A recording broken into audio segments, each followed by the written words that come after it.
یاد رکھیے گا کہ انسان اللہ تبارک و تعالیٰ نے اسے کان دیے ہیں تو وہ کچھ سنے گا بھی، اللہ نے اسے آنکھیں دی ہیں تو وہ کچھ دیکھے گا بھی، رب تعالیٰ نے اسے زبان دی ہے تو وہ کچھ بولے گا بھی، اللہ نے اسے ذہن دیا ہے تو کچھ نہ کچھ وہ سوچے گا بھی۔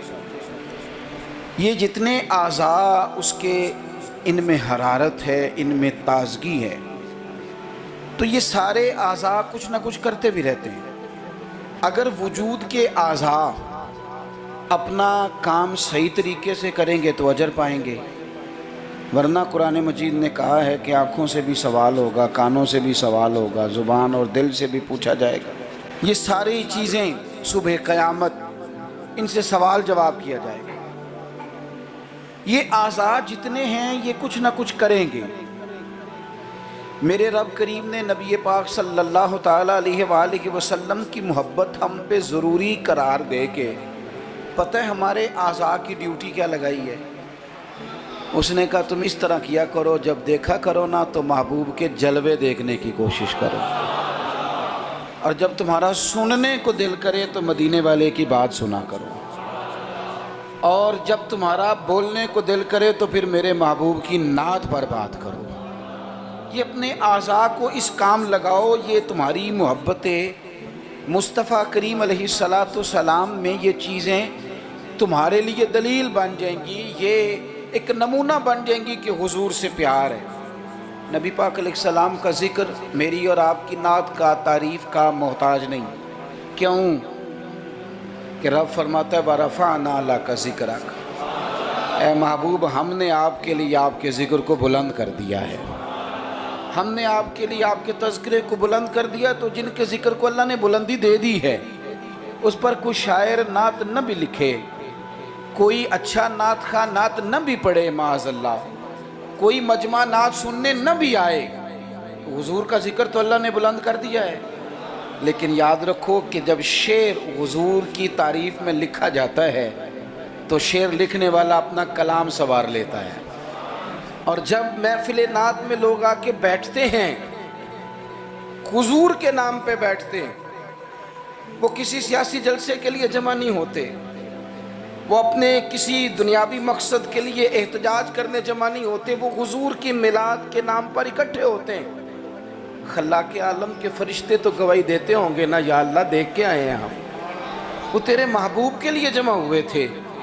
نعت خوانوں کیا کمال ہو جائے اگر ہم نعت خوانی کے ساتھ مخلص ہو جائیں، تمہیں پتہ چل جائے گا جب صبح قیامت تمہاری اس نعت خوانی کا وزن ہوگا، تمہیں مزہ آ جائے گا۔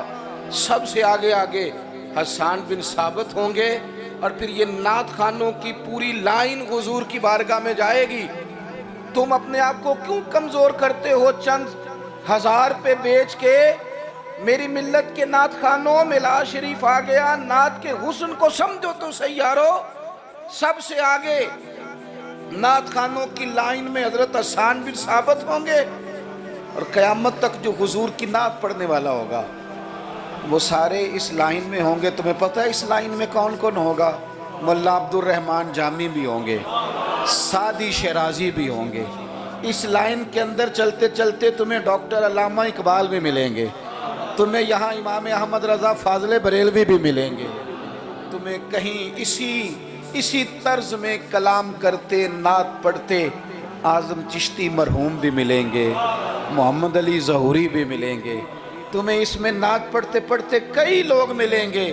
کتنے نصیبوں والے ہو، اس لائن میں جاؤ گے جس لائن میں رسول اللہ کے غلام لگے ہوں گے۔ اعلیٰ حضرت کہتے ہیں کہ تیری زبان حضور کے لیے، حضور کے لیے، یہ اللہ نے بنائی ہے اپنے ذکر کے لیے، محبوب کریم کی نعت کے لیے، تو کیا کریں؟ اور یار سارا دن اس نے باتیں تو کرنی ہیں، اللہ جانتا ہے یہ باتیں کرنے کا دور ہے، چپ نہیں بیٹھتے۔ بعض لوگوں کو کہنا پڑتا ہے کہ چل یار کو 10 منٹ چپ بھی کر جا، کوئی ہمیں بھی موقع دے تھوڑا سا بولنے کا، اور کوئی تو تھوڑی سی سن بھی لے کسی کی، کہنا پڑتا ہے۔ اتنی جو باتیں کرتے ہو، اتنی جو خوش آمدیں کرتے ہو، تو اعلیٰ حضرت مشورہ دیتے ہیں، فرماتے ہیں ذکر ان کا چھیڑیے ہر بات پر، ذکر ان